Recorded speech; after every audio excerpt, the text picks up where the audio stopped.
খোদার পাথর ভিটা বাংলাদেশের বগুড়া জেলার শিবগঞ্জ উপজেলায় অবস্থিত একটি ঢিবি বা ভিটা, যা প্রাচীন পুন্ড্রবর্ধন নগরে অবস্থিত। বর্তমানে জায়গাটি মহাস্থানগড় নামে পরিচিত। এটি বাংলাদেশের একটি অন্যতম প্রত্নতাত্ত্বিক স্থান। এটি শাহ সুলতান বলখির মাজার ও মানকালীর কুণ্ড ধাপের মাঝখানে অবস্থিত। এই ভিটার ধ্বংসাবশেষ পাল শাসনামলের প্রথম দিকের আনুমানিক খ্রিস্টীয় ৮ শতক বলে ধারণা করা হয়। ১৯৭০ সালে এই ঢিবি বা ভিটাতে খনন কার্য পরিচালনা হয়। এ খননের ফলে একটি বৌদ্ধ মন্দির ও তার সাথে কিছু ছোটখাটো প্রত্নতাত্ত্বিক নিদর্শন পাওয়া যায়। এই ঢিবির উপরিভাগে গ্রানাইট পাথরের একটি বিশাল চৌকাঠ পাওয়া যায় এবং এ থেকে স্থানীয় জনগণ ঢিবির এমন অদ্ভুত নামকরণ করে। এখানে খনন কার্যের ফলে প্রাপ্ত খোদাইকৃত প্রস্তরখণ্ডগুলির মধ্যে একই সারিতে আসীন অবস্থায় ৩টি বৌদ্ধ মূর্তি পাওয়া যায়, যা বর্তমানে রাজশাহী বরেন্দ্র গবেষণা জাদুঘরে রক্ষিত আছে। মাটির নিচে চাপা অবস্থায় পড়ে আছে প্রত্নস্থলটির অবকাঠামোর ধ্বংসাবশেষ।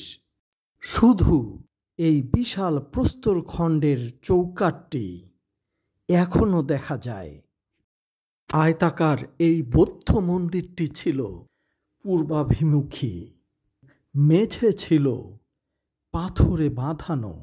পাথরের ভিতের উপরে দেয়ালের গাঁথুনি ছিল পোড়া ইটের ও কাদামাটির প্রলেপে গাঁথা।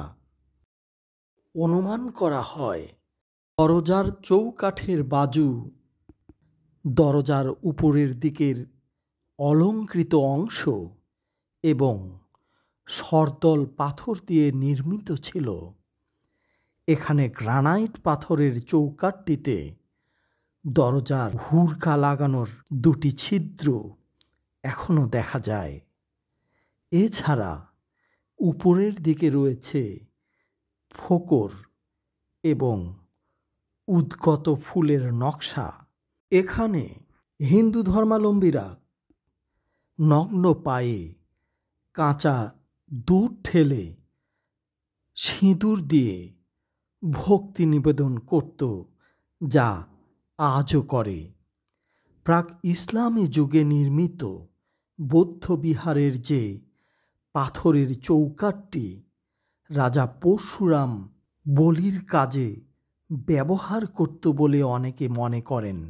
কোনো হিন্দু ধর্মাবলম্বীরা ধারণা করেন এই পাথর ভগবান ব্রহ্মার বাহন, যার ফলে অনেকে মনোবাসনা পূরণের জন্য এ পাথরের কাছে মানত করে ভক্তি শ্রদ্ধা করে।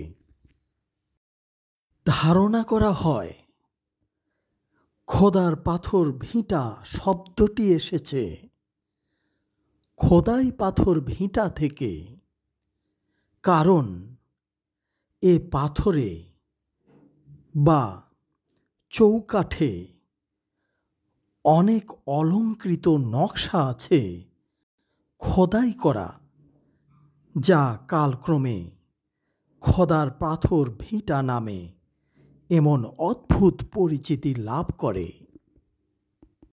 তবে যাই হোক, প্রায় ২৫০০ বছরের পুরনো এ পাথরটি দেখতে প্রতিদিন বহু দেশি বিদেশি পর্যটকরা আসেন এই অদ্ভুত পাথর দেখতে।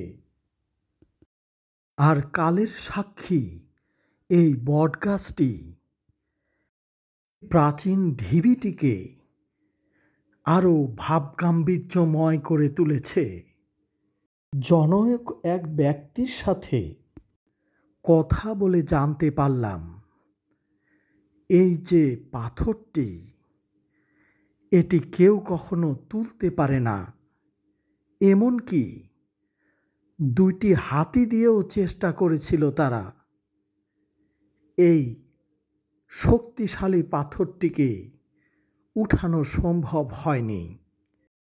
ঘটনা স্থানীয়দের মাঝে আরও প্রভাব বিস্তার করেছে, এক নতুন বিশ্বাস তৈরি করেছে যে এই পাথর এক অনন্য মহামূল্যবান পাথর, যার ঐশ্বরিক শক্তি প্রবল।